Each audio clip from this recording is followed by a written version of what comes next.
পাক জানিয়ে দিয়েছেন আযানিয়াতু পৃথিবীর কোন নারী যদি জিনা ব্যভিচার করে, আযানি পৃথিবীর কোন পুরুষ যদি জিনা করে, আযানিয়াতু এখানে আল্লাহ মুআন্নাস ব্যবহার করেছেন, নারীদেরকে বুঝিয়েছেন। কোন নারী যদি পৃথিবীতে জিনা করে, ওয়াযানি কোন পুরুষ যদি জিনা করে, আল্লাহ পাক বলে ফাজিলিদু কুল্লা ওয়াহিদিন মিনহুমা মিআতা জালদা। আল্লাহ পাক বলেন ওই নারী আর পুরুষ যদি ওরা যদি বিবাহিত না হয়, কোন পুরুষ যদি তার স্ত্রীর সুখ যদি না পায়, কোন মহিলার সাথে বিবাহ করার আগে যদি জিনা করে ফেলে, নিশ্চিত যদি সেটা প্রমাণ পাওয়া যায়, আল্লাহ পাক বলেন ফাজিলিদু কুল্লা ওয়াহিদিন মিনহুমা মিআতা জালদা। আল্লাহ পাক বলেন ওই পুরুষ বা নারীকে 100টা বেত্রাঘাত করো। কয়টা?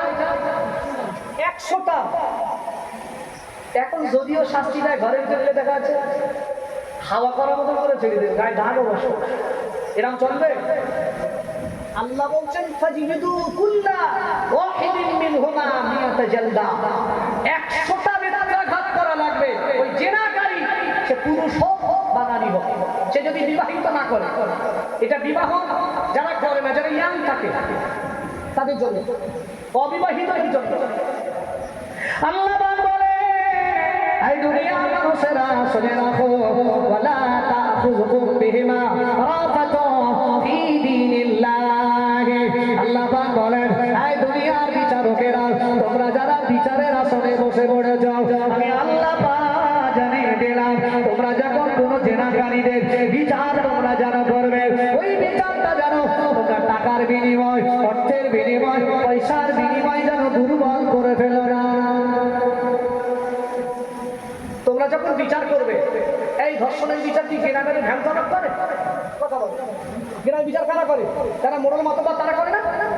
আল্লাহ এদেরকে বলছেন ওয়ালা তাখুযুকুম বিহিমা রাফাতুন ফি দীনিল্লাহ। তোমরা যখন এই দিনের এই বিধানটা তোমরা যখন প্রয়োগ করবে, খবরদার খবরদার তোমরা যেন কোন রকম কমজোর হয়ে যাবে, দুর্বল হয়ে যাবে। এখানে আরো আল্লাহ বুঝিয়েছেন, ধরো মনে করো যিনি বিচারক বিচার করবেন, তার মেয়েটাই জেনার কাজ করেছে, তার ছেলেটা জেনার কাজ করেছে, তার ছেলেরা যদি বাপ বিচার করে 100টা বেত্রাঘাত মারে, বাপের কষ্ট হবে না? তবে আস্তে আস্তে নয়। আল্লাহ কেন এটাই বলেছেন, সন্তান যদি অপরাধী হয়, ভাইও যদি অপরাধী হয়, বাপও যদি অপরাধী হয়, ভাইরা আপনি যখন বেত্রাঘাত করবেন তখন যেন কোনো মায়া না আসে।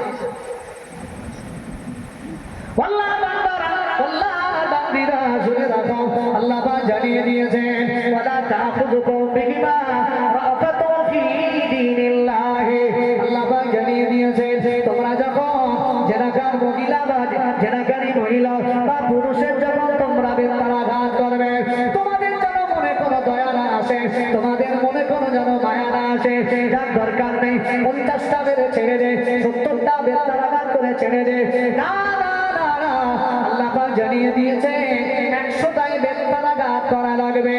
তবে গায়ের জোরে জোরে জান্নাত মারবে, গায়ের জোরে জোরে জোরে জোরে জোরে জোরে মারবে। শুধু তাই নয়, তাই নয়, শুধু মারলে হবে না, হবে না, হবে না।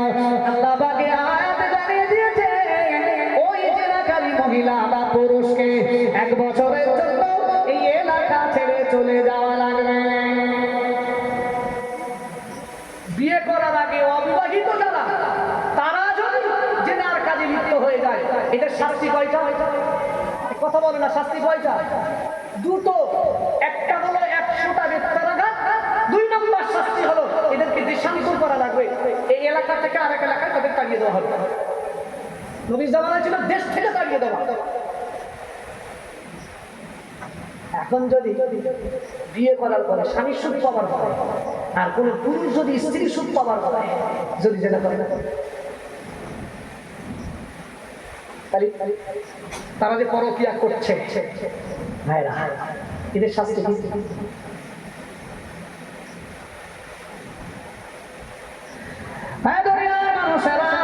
তাফসীরের ভিতরে এসেছে আল্লাহ নবী সাহাবী হযরতে আবু হুরায়রা রাদিয়াল্লাহু তাআলা আনহু থেকে বর্ণিত আছে, তিনি বলেন একবার আল্লাহ নবীর কাছে দুইজন বেদুইন এসেছিলেন।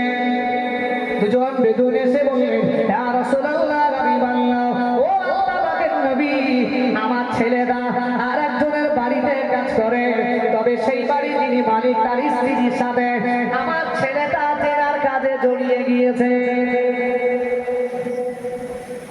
একজন বেদুইন এসে বলছে, হুজুর, আমার ছেলেটা একজন বাড়ি কাজ করতো, তবে কাজ করতে করতে সেই বাড়ির যিনি মালিক তার সাথেই পরকীয়া জড়িয়ে গেছে। আমার ছেলে বিয়ে হয়নি, তার সাথে বিবাহিত জীবন কাটাচ্ছে। এখন নবীজি সাল্লাল্লাহু আলাইহি ওয়াসাল্লাম একজন সাহাবীকে পাঠালেন, বলছে, যাও যাও, ওই নারী যে পুরুষের সাথে জিনা করেছে তা এটা যদি সত্য না মিথ্যা নিজেকে এসে। এখন সাহাবীকে গিয়ে দেখলে এরা সত্যি প্রমাণিত হচ্ছে জিনা করেছে।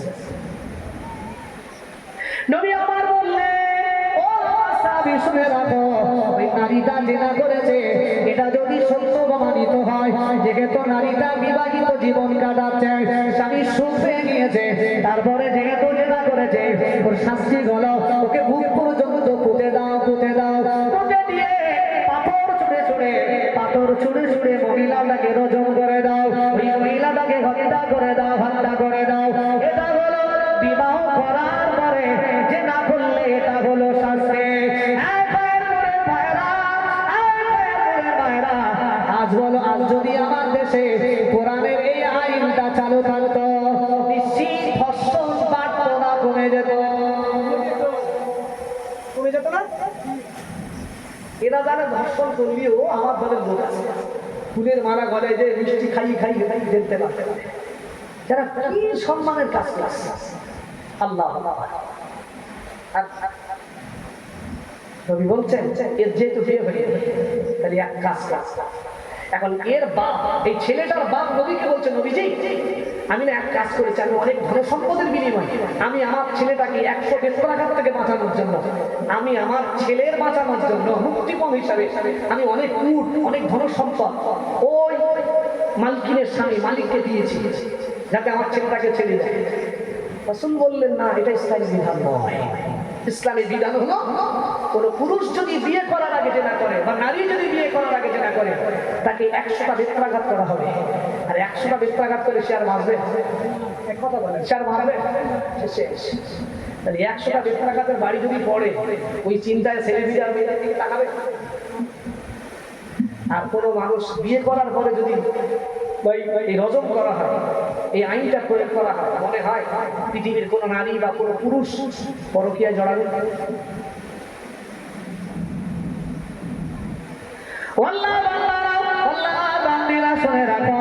শুধু তাই না, আল্লাহ পাক কত জায়গায় জানিয়ে দিয়েছেন।